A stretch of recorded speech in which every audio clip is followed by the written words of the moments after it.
Bueno, chicas, nos metemos en otro tema muy importante que estaba viendo un informe el otro día que se dio a conocer de Grooming LATAM en la Argentina, donde se habla que crece en el país el riesgo de que los chicos sean captados por pedófilos. Además se dan algunos otros datos. Los chicos de entre 9 y 17 años pasan más de 7 horas online. Es muchísimo. 7 de cada 10 recibieron propuestas de noviazgo, mientras que el 25% les solicitaron imágenes de desnudez. Estos son algunos datos que se dieron a conocer en este informe de Grooming LATAM. Bueno, vamos a hablar de este tema con el doctor Esteban Pruso. Es psicólogo e investigador de la Unidad Fiscal Especializada en Cibercrimen y Evidencia Digital del Ministerio Público Fiscal de la provincia y además punto de contacto de la red 24/7. Esteban, ¿cómo estás? Federico, Carla, Karina te saludan. ¿Qué tal? Buen día. ¿Cómo están los tres? Bueno, bien, Esteban, para desmenuzar algunas de estas estadísticas que yo daba al principio de este informe, que es preocupante, ¿no? Sobre el tema del grooming y cómo ha crecido esto con las redes, bueno, todo lo que hay ahora, ¿no? Sí, la verdad que, bueno, si bien son números y números fríos, la verdad que pintan de cuerpo completo cómo es la situación, un poco, digamos, de lo que podríamos llamar el efecto post-pandemia, si se quiere, o pandemia y post-pandemia, ¿no? Porque nosotros, digamos, acompañando un poco la experiencia de la Fiscalía y también de las estadísticas que vemos a nivel tanto nacional como internacional, hay un crecimiento exponencial y brutal a partir del pos-aislamiento, digamos, ¿no? Del aislamiento y pos-aislamiento. Sobre todo por, bueno, la exposición cada vez mayor en edades cada vez más menores, digamos, más chicas, de nuestras infancias a los dispositivos y de una forma irrestricta, que ese es otro de los grandes inconvenientes, ¿no? Claro. Sí. Esto vos decías, Esteban, se aceleró pandemia y bueno, después en la salida, la pospandemia, teniendo en cuenta que, bueno, había encierro y fueron nuevas formas de conectarse estas a través de las redes, de la virtualidad, digamos. A ver, Esteban, ¿me escuchás? No sé si me escucha. Esteban, ¿me escuchás? Hola. Ahí está, sí, ahí te recuperamos. Te decía, Esteban, que vos marcabas que esto se aceleró en la etapa de pandemia probablemente por el encierro y nuevas vías desde la virtualidad que tenían los chicos, ¿no? Seguro, y que por supuesto que en muchos sentidos fueron fabulosas para poder sostener un tiempo de tanto encierro, digamos, y fueron vías muy interesantes para desarrollar actividades laborales, educativas y de tipo sociales, por supuesto. Pero lo cierto es que también con eso se acrecentó el uso de un montón de, digamos, nuevos espacios digitales, por ejemplo, las salas de juegos, que sería como un lugar común, o las grandes salas de chat, claro, o los blogs de encuentro, que tienen precisamente tuvieron el rol de reemplazar espacios de la vida física, o sea, el club, la plaza, lo que fuera. La diferencia es que, bueno, establecieron modos de vínculos a los cuales no estábamos ni acostumbrados los chicos a sostener, y mucho menos nosotros los padres a poder gestionar, auditar, acompañar y sobre todo poner alguna palabra en términos de prevención. Ese creo que es el escenario, digamos, que cambió fuertemente. Sí. La crianza en espacios digitales. Claro. Esteban, ¿y cómo estamos en Chubut? Digo, y preguntarte eso, y también cuál es el ciberdelito que más aflora, ¿no? Que más denuncia también en el marco del grooming, que vos ahí decías también esto de los juegos a través de internet, pero digo, ¿qué le llega más a ustedes a la Unidad Especializada en Cibercrimen y Evidencia Digital? Está bien la pregunta. Mira, yo creo que te lo dividiría en dos grandes tramos la respuesta. Por un lado, nosotros no somos ajenos a la estadística un poco esta nacional respecto de que el grooming ha crecido fuertemente.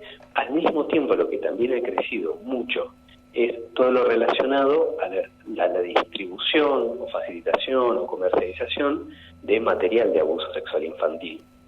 que en el fondo son dos delitos dentro de los delitos contra las infancias que están muy relacionados, porque en muchos casos el grooming no solo produce el encuentro en el espacio físico de un adulto y un menor, sino lo que produce antes y sobre todo es mucha producción de material, digamos, ¿no? de la foto, del video, que a través de alguna manipulación el menor envía. Eso alimenta un comercio que es espantosamente lucrativo y que cada una de esas transmisiones de material produce además un delito por sí mismo. Sí, claro. ¿Sí? Una denuncia por sí misma. Sí. Y en esas dos grandes modalidades es donde tenemos una afluencia bastante importante de casuística. Ahí te quería preguntar, Esteban, digo, ¿cómo llega la intervención de ustedes? No, porque vos decís, no, por una foto quizás que se envía, ¿no? De un menor que se ve, digamos, orientado a que le mande esa foto por un mayor y ahí se da también este delito. Ahora, ¿ustedes intervienen porque se radica una denuncia, porque pueden detectar estas situaciones infraganti que se están realizando de alguna forma? Digamos, ¿cómo es la modalidad en este caso para poder actuar? Está muy bien. Nosotros actuamos principalmente a través de denuncia. Ahora, esa denuncia puede llegar por dos grandes carriles. Por un lado, una familia preocupada que detecta que en el dispositivo de alguno de sus hijos hay alguna conversación que le llama la atención, alguna foto que le llama la atención, lo que sea, y producen la denuncia. A partir de ese hecho investigamos. Y por otro lado, cuando alguno de esas fotos, videos, alguno de ese material circula a través de las redes, las empresas mismas, le hace Grupo Meta, es decir, Facebook, Instagram o WhatsApp, o podría ser, no sé, el almacenamiento de Google o Microsoft, etcétera, toman noticia de que un contenido de ese estilo, digamos, con ese tenor, atraviesa por sus servidores, producen ellos la denuncia. Esa denuncia, cuando está geolocalizada en nuestra provincia, no llega. Esa es la red 24/7 que vos mencionabas cuando me presentabas. Sí. Es una red de asistencia y de respuesta urgente que nos vincula, nos linkea con las denuncias que se producen en una ONG en Estados Unidos que nuclea a todas estas empresas y que es remitida directamente a nosotros. Ahí tenés los dos grandes carriles. Claro, sí. Ahora, lo que pensaba es por dónde atacar el problema. Digo, me parece que hay varios aspectos, ¿no? Acá uno de ellos es que los chicos efectivamente pasan muchas horas delante de los caminos de la virtualidad, en internet y qué sé yo. Pero no sé si ese es el problema, ¿no? O tiene que ver con otras cosas, con la familia. ¿Cómo se previene? ¿En qué cosas se están trabajando justamente para disminuir este tipo de delitos? Bueno, claramente es un aprendizaje para todas las familias en la crianza en el mundo digital, de eso no hay dudas. Para mí hay una imagen que está muy bien, es muy clara. Nosotros antes, recibimos la educación de que si íbamos a la plaza no teníamos que hablar con ningún extraño, íbamos con la idea de que en determinados lugares, en determinados espacios de la ciudad teníamos que tener un mayor cuidado, etcétera, etcétera. Y ese tipo de cuidado, por supuesto que sigue existiendo y sigue siendo parte de la propuesta de crianza. Pero cuando nosotros, como adultos, autorizamos a un niño, y está muy bien lo que dice la estadística de la nota, pero incluso me animo hasta quizás en edades un poquito anteriores todavía, ya lo empezamos a ver acá en la Fiscalía, lo que le estamos dando es un dispositivo con la capacidad para conectarse con un número imposible de calcular de personas. Es algo así como, no te dejo ir a verte con un amigo, anda a tu cuarto, te encerrás con el celular y te estoy dando permiso para hablarte con 1 millón de personas. Para 9 años. Y desconocidas probablemente. Claro. Entonces, ¿por dónde tendría que pasar la intervención? Primero hay una parte de responsabilidad de adultos, sobre todo en la cuestión de ya no podemos ser ajenos a la influencia del mundo digital. Es decir, todos en alguna medida necesitamos por lo menos entender cuáles son los riesgos. Y ese comprender el riesgo, que es precisamente esta manera restricta de estar comunicado, implica la necesidad de un acompañamiento en el uso de la tecnología. Hay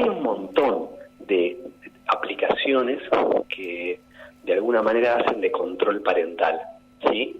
Cercenan algún grupo de webs o de aplicaciones instaladas, etcétera. Pero lo cierto es que en realidad lo que nosotros vemos que realmente funciona es el acompañamiento, es el uso del dispositivo con un adulto mediándolo, es la posibilidad de decir, bueno, usás el dispositivo, digo dispositivo para ponerlo en términos más amplios, ¿no? Podría ser el celular, la tablet, la misma PlayStation, la Xbox, que también ya tienen la posibilidad de conectarse a través de grupos de chat.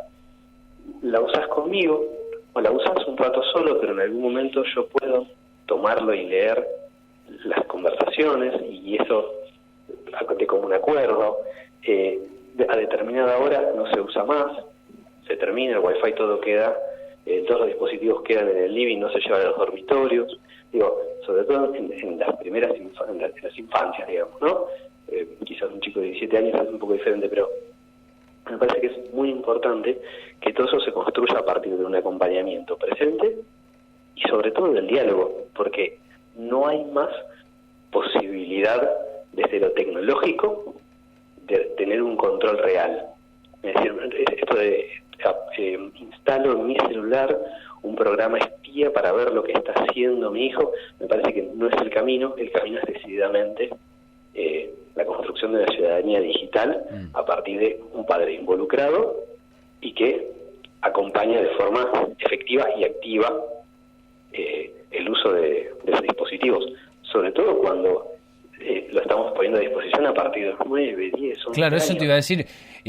Se ha reducido mucho la edad en que entran los chicos, ¿no? A la utilización de este tipo de dispositivos, ¿no?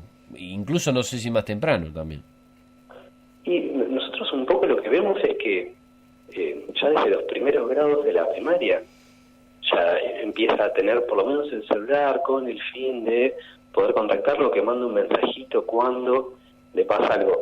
Pero lo cierto es que ya es muy difícil tener un celular que solo haga eso. Si puede hacer eso, también puede conectarse a internet y hacer una búsqueda en un explorador o suscribirse a una comunidad de juegos, estar en Roblox, yo qué sé, jugar al Minecraft. Bueno, al Minecraft pero en red. Bueno, ya empieza a poder tener la misma interacción sin las herramientas emocionales y cognitivas para poder manejar todo eso. Sí, bueno, ahí dijiste una palabrita, ¿no? El Roblox, son cosas que empiezan a estar en el lenguaje de los chicos desde muy poca edad, ¿no? Se empiezan a escuchar estos términos.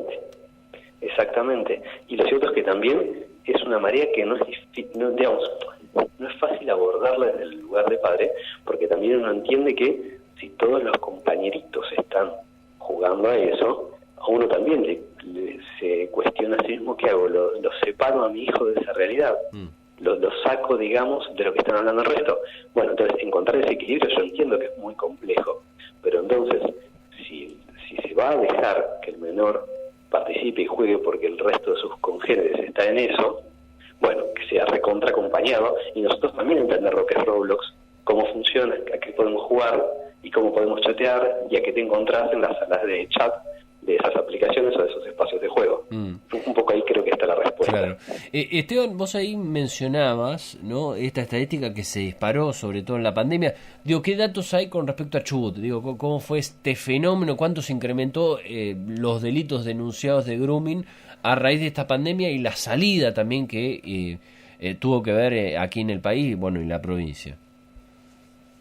Mira, yo la verdad que no tengo el número estadístico exacto, pero lo que sí te puedo asegurar es que antes, en realidad casi, previo a la creación de la unidad fiscal especializada, no había una persecución de ese tipo de delitos, porque no estaban los medios técnicos, no contábamos con los medios técnicos para hacer una investigación real. Entonces, había alguna investigación, pero no producía después un efecto.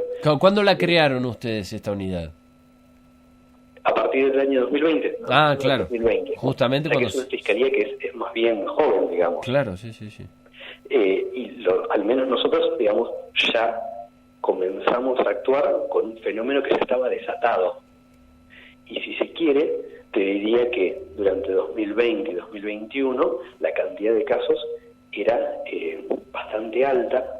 Hubo una pequeña, digamos, panza o meseta, si se quiere, cerca del 2022 y volvió en 2023 y lo que va a pareciera la tendencia de 2024, nuevamente empezando a tener una tendencia alcista. ¿Cuánto implica esto? Y que las denuncias entran por la puerta todas las semanas. Quizás no con el volumen de, por ejemplo, no sé, otro tipo de ciberdelito como una ciberestafa. Claro. Pero sí en una proporción, además la nuestra es una comunidad chica, en la cual es preocupante. Claro, no, ahí decís, ya que me diga que todas las semanas hay algún tipo de delito o denuncias sobre este tipo de delitos de grooming, ya es para preocuparse, la verdad que sí. Seguro que sí. Esteban, Llamó la atención. Muchísimas gracias por la comunicación. No, por favor, siempre es un gusto. Un saludo igualmente. Igualmente, tengan buen día. Esteban Pruso, psicólogo e investigador de la Unidad Fiscal, especializada en cibercrimen y evidencia digital del Ministerio Público Fiscal, habló con nosotros.